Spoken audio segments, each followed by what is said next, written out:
Photos versus time. This is my first short video, an explanation of lost knowledge.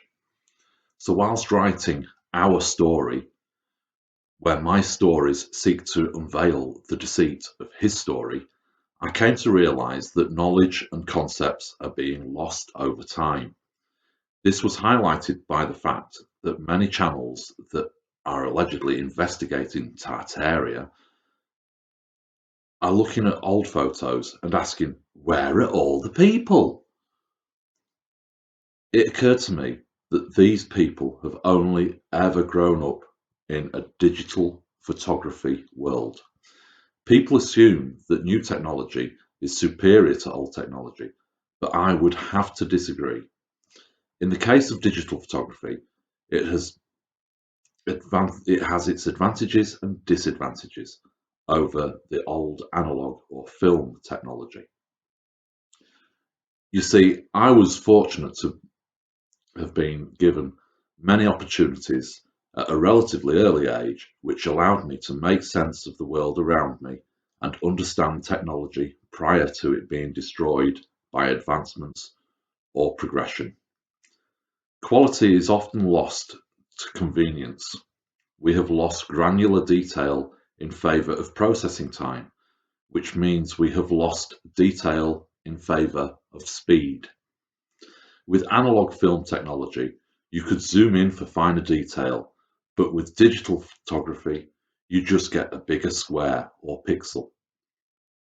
So by my early teen years, I understood the difference between concepts like double exposure and long exposure, both of which could use to form some interesting compositions.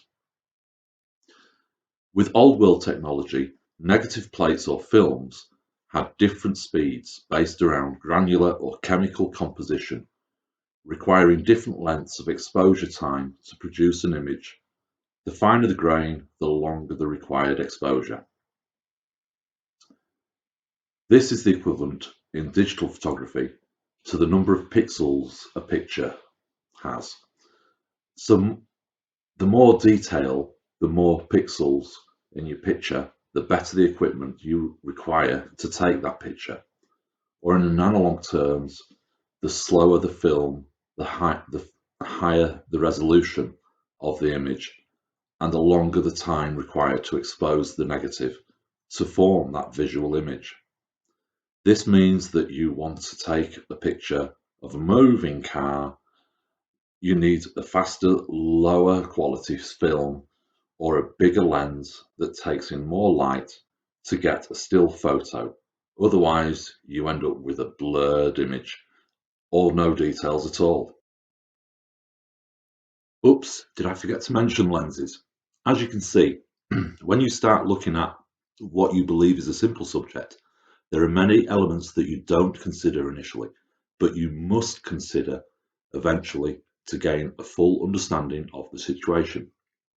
Of course, I could complicate it further and mention aperture size, which then brings in depth of field within your photo, as well as altering exposure times. Then there are the amount available light, difference between spot metering and diffuse metering, etc., etc. Alternatively, you could just get yourself an automatic camera that does it all for you. Okay, now I've explained the basics, or at least made you aware of some of the basic principles that need to be considered to take a manual photo. I can move on to explain a few of the things you see, or rather don't see, in old world photos. But first, a quick definition of the word. Photo means light. Graph is a record. So photograph is a record of light. Oh, and the first written mention of a camera obscura, the forerunner to the modern camera, was in 400 BC. And one last dot, or three. The Turin Shroud is believed to be a composite photo of the body of a dead prisoner and the face of Leonardo da Vinci, who was playing with a giant camera obscura and photosensitive chemicals, presumably in an effort to aid his painting of reality. There is also some speculation that some of his paintings appear to have no brushstrokes. So, we are told that in the infancy of photography, pinhole cameras were used. These require long exposures, and studio portraits often required people's heads to be clamped in position to avoid blurred images. This also then led to a trend of getting a final photograph with your dead relative, who were clamped in a pose. So outdoor photography required tripods to hold the camera steady for the long exposures. This then gave us ghostly images of moving people, or in even longer exposures, the people just simply vanish. The introduction of lenses allowed bigger holes or apertures to be used, allowing shorter exposures by letting more light in whilst focusing the light on the photosensitive plate, usually made of chemical wash on a piece of glass.